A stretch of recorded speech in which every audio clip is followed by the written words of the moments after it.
Good morning all of you. आज मैं morning assembly में सिटीजन्स को, यूथ्स को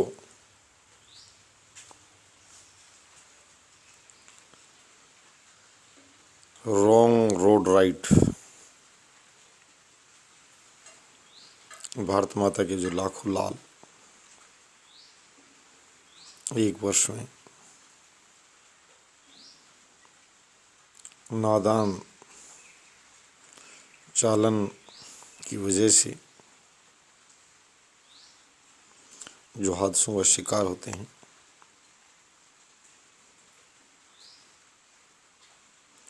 मैं अपना शोध पत्र, रिसर्च पेपर भारतीय चालकों, विद्यार्थियों, स्टूडेंट्स जो आने वाले समय में ड्राइविंग में महारत हासिल करनी है, हाथ आजमाना है, रोड सेफ्टी कर्व्स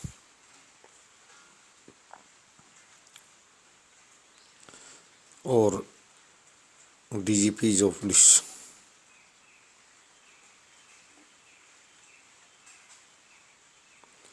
से एक बात साझा करूँ। अपने रिसर्च पेपर का जो वर्क है वो शेयर करूँ और कहीं कोई सजेशन, कोई आर्गुमेंट जो उसमें खामी दर्शाता हो, वो मैं हमेशा कहता हूँ कि निश्चित रूप से हमसे शेयर करें।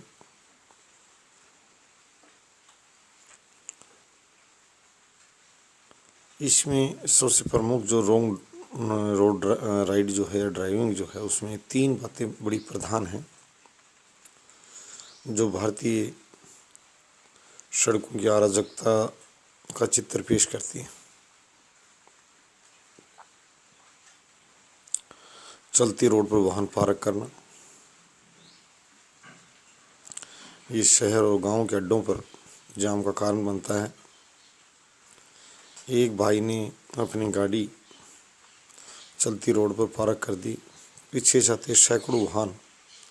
सबसे बड़ी दुख की बात तो ये है कि वो दूसरी साइड में जाने का प्रयास करते हैं और जो अपनी ठीक साइड में जो लोग आ रहे हैं उनके लिए भी वो परेशानी खड़ी करते हैं। तो नंबर एक बिंदु पे ध्यान रखा जाए, छोटा वाहन हो, बड़ा हो, रिक्शा हो, ऑटो हो, रोकना हो, पार्क का मतलब को परमानेंट खड़े करने से ब्रेक लेना है तो इंडिकेटर देकर चलती रोड पर नहीं, रोड के नीचे उतारें, वाहन को नीचे खड़ा कीजिए। इससे पीछे से आते वाहन से टकराने की संभावना खत्म हो जाएगी। तो नंबर एक बिंदु पर ध्यान देना है और मैं इसके लिए पुलिसिंग को भी इनवाइट करूँगा कि वो सादी वर्दी में घूमें। जिप्सी देखकर, पुलिस की लाल बत्ती देखकर, वर्दी देखकर दौड़ना तो यहाँ मिल सकता है, तो सादी वर्दी में देखें कि हकीकत क्या है। और फिर अपने और वरिष्ठ अधिकारियों से कहूँगा मैं, डीजीपीज और आईपीएस लोग भी जो दूसरी आईजी ट्रैफिक है, आईजी ट्रैफिक सादी वर्दी में घूम कर देखें इस तरह की बातों को। अच्छे राजाओं की भी तस्वीर पेश की जाती थी कि वो रात को सामान्य वेश में घूम कर देखते थे कि हकीकत क्या है।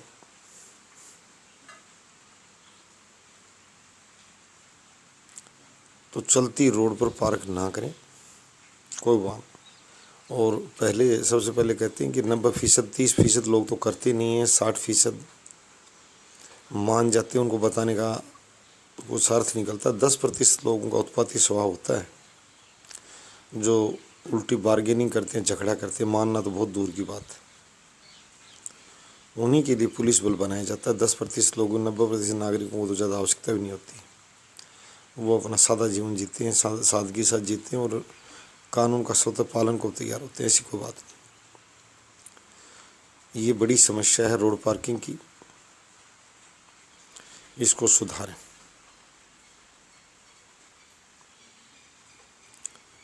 दूसरा,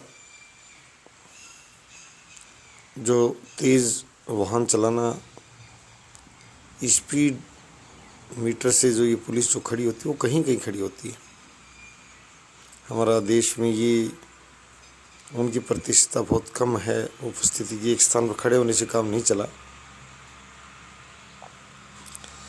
ऐसी सड़कें भी हैं जहां शायद 10 साल में वाहन नहीं पहुंचा हो। गति के बोर्ड के साथ साथ जो बहुत नेशनल हाईवे जो बन रहे हैं, जो सड़क से ऊंचाई पर बन रहे हैं, विदेशी पैटर्न से जो बनाए गए बता रहे हैं कुछ इस तरह। मैं उनकी बात नहीं कर रहा, ज़्यादा स्पीड तो उन पर भी अच्छी नहीं है। स्पीड जानलेवा है। हमारे आम सड़कों पर सामने अगर तेज़ गति से वाहन दौड़ता, अचानक कोई गांव से गुजरते हो, किसी के परिवार से बच्चा निकला या पशु निकला, उस टाइम ड्राइवर चाहते हुए ब्रेक नहीं ले पाता और स्वयं भी शिकार हो जाता है। अगले को करता, स्वयं भी हो जाता है। सभी नागरिक अपने परिवार के सदस्यों को समझाएं इस तरह की बातें। तेज़ गति से वाहन चलाने को फैशन न बनाएं, उससे अलगाव रखें। तेज़ गति प्रेमी न बने, साधारण गति से वाहन चलाएं। जो आराम से संतुलित हो, उसके गिरे नहीं, मरे नहीं, लगे नहीं, चोट ना लगे। इंश्योरेंस एजेंसियाँ में हमारे साथ हैं चैनल के, क्योंकि उनको काफ़ी लाभ होगा, इंश्योरेंस का भुगतान नहीं करना होगा। तीसरी जो विशेष और सबसे ज़्यादा जो जानलेवा मैंने स्वयं देखे हैं, एक साथ 9 व्यक्तियों को काल के ग्रास में जाते हुए, और जब वहाँ पर पहुँचकर जब उसकी स्पीड मेजर की पुलिस ने, तो 140 किलोमीटर की गति से ओवरटेक कर रहा था क्रूजर ड्राइवर, और सामने से जो ट्रक चालक था उसने अपनी गति को कम नहीं किया। रॉन्ग साइड से जो ओवरटेक जो कर रहा था, 2 लेन की जो सड़कें हैं वो अपनी साइड को छोड़कर बराबर जाकर ओवरटेक का जो प्रयास कर रहा था, सामने का वाहन और दोनों टकरा गए और 9 व्यक्ति मौके पर मर गए। ओवरटेक की परिभाषा शायद लोगों ने सीखी नहीं है। दूसरी तरफ खाली स्थान होने पर ओवरटेक की अनुमति है, और सामने का वाहन यदि आपको परमिशन नहीं दे रहा, लाइट जला रहा है, तो आप अधिकृत भी नहीं उसके अंदर घुसने के लिए। ये प्रयास भी नहीं करें। चौथा जो सबसे दुख का विषय बनता जा रहा है, नादानी का विषय बनता जा रहा है, चलते टाइम पर फ़ोन एक बहुत बड़ा चलन बन चुका है। यदि आपके पास फ़ोन आ रहा है, सुनना था, वही बात है, आप सड़क से नीचे उतरिए और अपने वाहन को पार्क करके सुनिए क्या कहा जा रहा है। कहते हैं कि माइंड एक साथ 2 फंक्शन नहीं कर सकता। सामने की सुरक्षा और मोबाइल का सुनना, दोनों चीज़ एक साथ नहीं चल सकती। यहाँ आकर तो पूरा विषय बदल गया है मोबाइल सुनने को लेकर। मैं सभी डीजीपी साहिबान से कहूँगा कि आपकी पुलिसें विफल इस मामले में। मैंने पहले कह रहा, मैं 100 और मैं बोल रहा हूँ, यदि किसी को इस पर आपत्ति है तो सामने आस्था दावा पेश कर सकता है। ऐसी कोई बात नहीं कि भाई गलत कहा गया है, सक्षम है। मैं कह रहा हूँ सक्षम पुलिस प्रणाली जो है राज्यों की, एक राज्य की बात नहीं है, एक निश्चित स्थान पर खड़े होकर सिर्फ चालान काटना, सीट बेल्ट नहीं है, हेलमेट नहीं है, ये उसकी स्वयं की असुरक्षा का मामला था। समस्या तब आती है जब एक सभ्य नागरिक पर जाकर और एक आवारा ड्राइवर की अगर गाड़ी टकरा जाती है जिसका कोई दोष नहीं था, और उसका पूरा परिवार टूट जाता है। दुख वहाँ होता है, वो रोना रोता है भारतीय अराजकता का। मैंने शुरू में कहा था हमारा देश महान है, पर महान शासन प्रणाली बनानी पड़ेगी।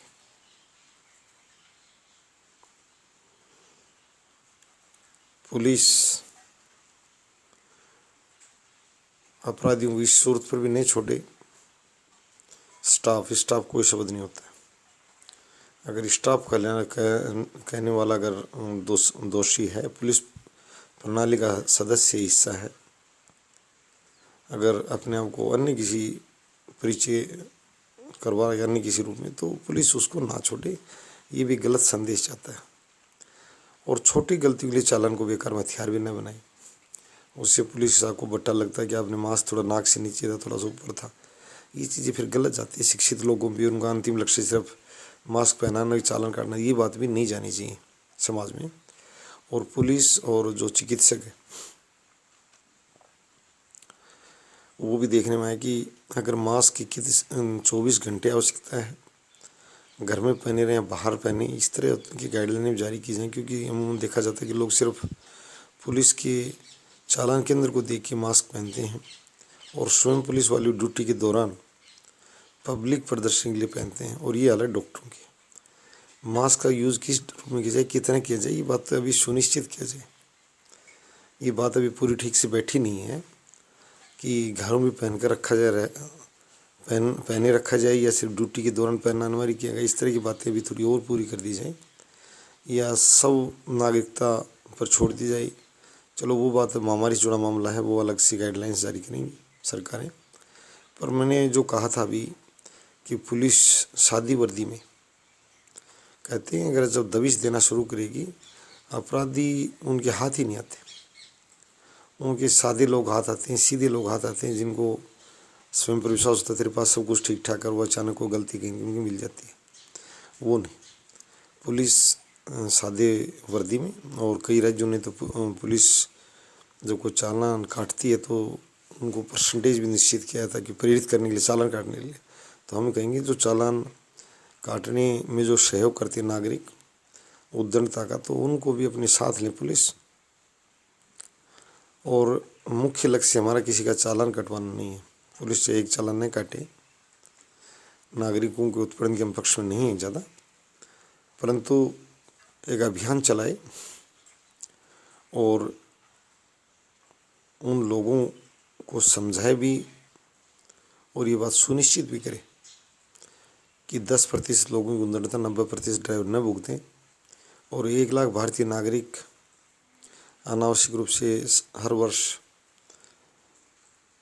मौत के मुंह न जाएं, और सड़कों की जो छवि है वो अच्छी बने, सभ्य नागरिक चलते टाइम उत्साहित हों। ये बहुत ज़रूरी है। उद्दंडता और अराजकता जहाँ होती है वहाँ सुशासन को शब्द नहीं होता है। सुशासन अपने मुंह से कोई कह सकता है, उसका मुंह है, कोई बंद नहीं करता, परंतु सुशासन के लिए नागरिकों की तरफ से फीडबैक आए कि सुशासित हैं। और दोषियों को, जो उत्पाती लोग हैं, उनको दंड की व्यवस्था सुनिश्चित की जाए। हमारी ये बात बहुत सामने आ रही है। बड़े बड़े कांड अपराध सुनते फिर कहते हैं उनको सज़ा मिली है क्या? भाई उनको सज़ा जल्दी मिल जाए, इसके लिए अमेरिका से न्यायपालिका लेकर आए थे वर्तमान जो हमारे न्यायाधीश महोदय सभी। मैं उनसे कह रहा हूँ कि सलमान जो शेख महोदय हैं सऊदी अरब के, उनकी दंड प्रणाली बड़ी प्रसिद्ध है अपराधियों के लिए दुनिया में, और उनका अनुशासन भी प्रसिद्ध है। तो ये भी देखना होगा कि शेरशाह सूरी भारतीय न्यायपालिका में प्रसिद्ध रहे हैं कि अपने बेटे को दंड सुना दिया था आगरा के में कचहरी लगाते हुए। तो हमारे काजी रहे हैं, ऐसी कोई बात नहीं है। अब उस कजायत को आगे बढ़ाया जाए और रोड सुरक्षा सुनिश्चित किया जाए। रोड जाम पुलिस प्रणाली की विफलता है। पुलिस का निर्माण भी इसलिए किया जाता है कि जो सभ्य नागरिक न उत्पाती हो, उसको बल प्रयोग से बनाया जा सके। आज मैं पुलिस को ये बताना चाहता हूँ, सिर्फ राजनीतिक परिणाम नेताओं को खुश करने के लिए नहीं है, सर मुझे वहाँ लगा दो, मैं आपको पर्सन रखूँगा, ये हिस्सा नहीं है पुलिस का। और मैंने पहले बताया था पुलिस को कि जहाँ अगर बजरी खनन बंद है, अरावली खनन बंद है, और पॉल्यूटिंग का जो मामला, जहाँ जहाँ जैसी बातें हैं उनकी पालना सुनिश्चित करें। कानून बनाकर अगर उसका उल्लंघन होता है तो उससे पुलिस की छवि खराब होती है। लोग कहते हैं साहब मिली भगती है, मिली भगतियाँ भ्रष्टाचार का नाम है, तो वो बातें ना आए। डीजीपी महोदय से मैं सभी से ये कहूँगा कि वो अपने जो आईपीएस कैडर है उनको इस चीज़ के लिए मैसेजिंग करें कि भाई जहाँ भी इस तरह की बातें देखने में रही है, मैंने सबसे पहला टॉपिक जो शोध का बताया है, चलती रोड पर कोई वाहन पार्क ना करें, चलते रोड पर वाहन मोबाइल का प्रयोग नहीं करें। और तीसरा बताया मैंने कि रोंग और टेक नहीं करें, जो सबसे बड़ा बुराई का कारण है, हादसों का बहुत बड़ा कारण बन चुका है। ये प्रमुख बातें। और तेज़ ड्राइव ना करें। तेज़ ड्राइव सिर्फ जहाँ जिप्सी खड़ी कर दी उससे काम नहीं चलेगा। एक बार आप निकाल दीजिए इनको भ्रमण के लिए जो जिला पुलिस कप्तान बना रखे हैं, कभी ये भी तो देखें। सिर्फ अधिकारियों से थानों प्रभारियों की जिम्मे न लगाएं, इसमें पुलिस कप्तान भी अपराधियों को गिरफ्त में ला सकते हैं, ऐसी कोई बात नहीं है। तो एक दक्ष प्रणाली विकसित की जाए। सिर्फ वीआईपी को आगे पुलिस की स्क्वाड चलाकर और हॉर्न बजाते हुए पार करा देने की बात नहीं। नागरिकों को जीना है भाई सड़कों पर, उनके जीवन को सुगम बनाया जाए, सरल बनाया जाए और नागरिकों के जीवन को सुरक्षित बनाया जाए। ये आज की महज बहुत बड़ी आवश्यकता है, बड़ी ज़रूरत है। इसके लिए सभी चुस्ती के साथ कार्य करें और पुलिस की छवि को एक विकसित प्रणाली के रूप में ढालें, पुरानी प्रणाली के रूप में नहीं। और पुलिस स्वयं भी बार बार उदाहरण पेश करे। ये मैं बता रहा हूँ कि जब सड़कों जाए या वाहन चलाएं तो ये नहीं पुलिस वाले ने लिख रखा पुलिस की जिप्सी सड़क पर खड़ी है, खुद ही रोंग साइड से आ रही है। बात तो तब बिगड़ती है जब बहुत बड़े बड़े हाईवेज पर देखा जाता है खुद ही रोंग साइड से आ रही है। इस तरह की बातें का प्रदर्शन ये लोग भी ना करें और किसी को ना करने दें, जब किसी दल से संबंधित हों, सत्ताधारी विपक्ष या बिना दल वाले हों। जरूर नहीं है, लोकतांत्रिक प्रणाली दलगत ही नहीं है, दलगत से बाहर भी आम नागरिकों के लिए बनाई जाती है। तो इसके लिए आज ये सभी को साझा करें और आदेशित करें। और एक इस शोध से, इस रिसर्च से मैं कह रहा हूँ कि अगर इस शोध से 50,000 का भी जीवन बचता है तो हम बड़े गौरवान्वित होंगे हमारी रिसर्च से कि हमने हमारे भारतीयों का जीवन बचाया है, सड़कों को सुरक्षित बनाने में सहयोग किया है। और सड़क जागरूकता सप्ताह नहीं, ये अभियान हमारा जो वीडियो चलता रहेगा, नागरिक सभी इसमें सहयोग करें और भारत की सड़कों को सुरक्षित बनाने में और भारत को महान बनाने में सभी अपनी भूमिका अदा करें। धन्यवाद।